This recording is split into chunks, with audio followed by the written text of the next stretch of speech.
En fait, je suis mal casté.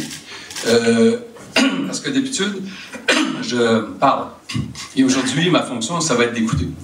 Et j'espère que je vais bien sûr être l'animateur, et dans le fond, je vais être un gardien du temps, pour être sûr qu'on respecte les horaires, et aussi qu'il y ait du temps pour qu'il y ait une participation et des questions. Je vais être là. Si les gens ne posent pas de questions, je vais en avoir de prêtes, mais idéalement, le but de toute cette journée, c'est que les gens participent.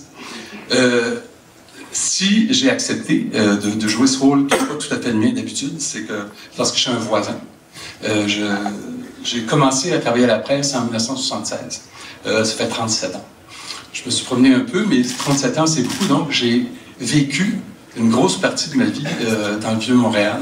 Et c'est assez loin de 37 ans pour que j'ai connu beaucoup d'étapes de l'histoire du Vieux-Montréal. Quand je suis arrivé en 1976, c'était un peu comme une sorte d'après-guerre ici. C'est-à-dire que c'était avant qu'on développe le Vieux-Port.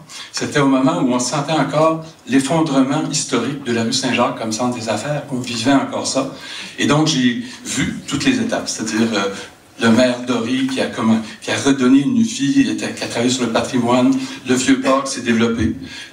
Ensuite, de l'explosion hôtelière, qui n'était pas là quand je suis arrivé. La rue McGill qui s'est développée. Et donc, je l'ai vécu une partie de l'évolution du Vieux-Montréal et je suis content de participer à ce qui pourrait être une autre étape de son développement. Je suis aussi, je vis pas comme résident de Vieux-Montréal, je suis un Montréalais, je vis ailleurs, mais je pense que n'importe quel citoyen de Montréal devrait se préoccuper de ce qui se passe ici. On sort d'une campagne électorale où il y avait, je ne veux pas faire de politique, mais il y avait quand même une préoccupation commune chez tous les candidats pour dire qu'il fallait relancer Montréal et puis lui donner un second souffle, énergiser cette ville-là. Et ça me paraît assez évident qu'il n'y a pas de solution montréalaise qui n'intègre pas aussi le développement et l'avenir du Vieux-Montréal. C'est la mémoire de Montréal, c'est l'image de Montréal, c'est son principal atout touristique, mais c'est aussi une partie du cœur de la ville. Et une ville qui n'est pas capable de faire vivre son cœur est vouée à un certain échec. Et donc, tous les efforts qui consisteraient à occuper davantage, utiliser davantage le Vieux-Montréal et le vitaliser encore plus qu'il l'est déjà, doivent être soutenus. Donc, de ce côté-là, je suis très content d'être ici. Et évidemment, j'ai une autre job, c'est celle d'être un commentateur. Mon métier, c'est le débat public. Et il y a quelque chose de très séduisant dans le projet qui vous est proposé aujourd'hui. Il y a toutes sortes de façons de faire des colloques, il y a toutes sortes de façons de parler d'un quartier. Et j'ai constaté, je l'ai découvert, que la SDC Vieux-Montréal n'est pas une SDC comme les autres. C'est pas uniquement une association de commerçants dans le sens primaire du terme. C'est un organisme qui intègre des acteurs beaucoup plus variés. Il y a évidemment les commerçants, les restaurateurs, les hôteliers, il y a les gens d'affaires, il y a le monde culturel, et cette démarche a aussi intégré les résidents et les intervenants, qui sont les joueurs qui peuvent façonner l'avenir du Vieux-Montréal. Et ça donne un colloque comme celui-là, qui n'aboutira pas à un plan de vente de trottoirs. J'ai rien contre les ventes de trottoirs, mais souvent l'avenir d'un quartier dépend de beaucoup plus que ça. Et donc, ce qu'on va faire aujourd'hui, c'est une démarche, Mario l'a bien expliqué, c'est une démarche beaucoup plus globale. On parle aussi de problèmes sociaux, on parle aussi de milieu de vie, on parle aussi de stratégie à long terme, et ça, c'est important.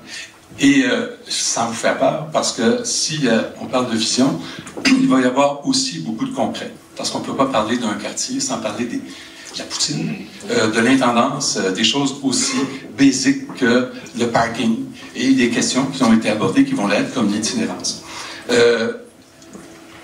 L'agenda est pas mal chargé. Il y a beaucoup de conférenciers qui viennent de partout. Et donc, ça, le fait même que les origines des conférenciers indiquent à quel point l'approche qu'on va avoir aujourd'hui est holistique. Moi, j'aime bien ce mot-là. Quoi qu'il n'est pas utilisé de la même façon en français qu'en anglais. Et donc, ce qu'on va avoir des blocs qui abordent des thèmes différents. Plus tard, en avant-midi, c'est des questions très précises qui touchent la vie commerciale et la vie communautaire dans le Vieux-Montréal. La question de la langue. avec l'Office de la langue québécoise de la langue française. Ensuite, la question de la sécurité, de la criminalité, de l'itinérance, avec la directrice, la chef du poste de police 21, et avec l'accueil Bono. Ensuite, après la pause repas, on va parler de commerce, mais dans le sens stratégique du terme, c'est-à-dire que le monde commercial se transforme à vitesse grand V, et cette évolution-là affecte tous ceux qui ont une activité commerciale dans le Vieux-Montréal. Et donc, on va parler de tendances de commerce, les attitudes des consommateurs par rapport à Montréal. Et en fin d'après-midi, on a une énorme, c'est plus une table ronde, ça va être une table longue, parce qu'on où tous les gros joueurs qui structurent l'activité du Vieux-Montréal, surtout en termes touristiques, vont parler du Vieux-Montréal comme pôle stratégique. Et donc, le Comité des croisières, la Société immobilière du Canada, qui s'occupe du Vieux-Port, le Centre des sciences avec Julie Payette, le Palais des congrès, Tourisme Montréal, et avec son nouveau président, la Société des célébrations du 375e, dont le gros des activités vont être aussi dans le Vieux-Montréal avec Gilbert Rozon. Donc, c'est un gros programme. Et de façon concrète, je vais m'arranger pour qu'on respecte le temps et qu'il y ait du temps pour les discussions à la fin de chaque période. Je vous dis tout de suite qu'il y a une pause à 10h30 et qu'il y a une pause repas de midi et demi à 1h30. Vous êtes évidemment tous invités. Et je vais essayer de faire tout mon possible pour qu'on puisse discuter le plus possible et le plus échanger.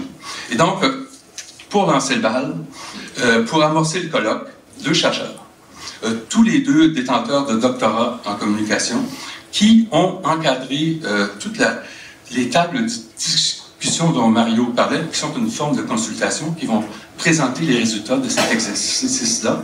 Il s'agit de Benoît Duguay, qui est professeur à l'École des sciences de la gestion de l'Université du Québec à Montréal, et de Daniel Boulard, qui est chercheur autonome, et tous les 2 ont travaillé d'arrache-pied depuis 1 an pour vous présenter ceci.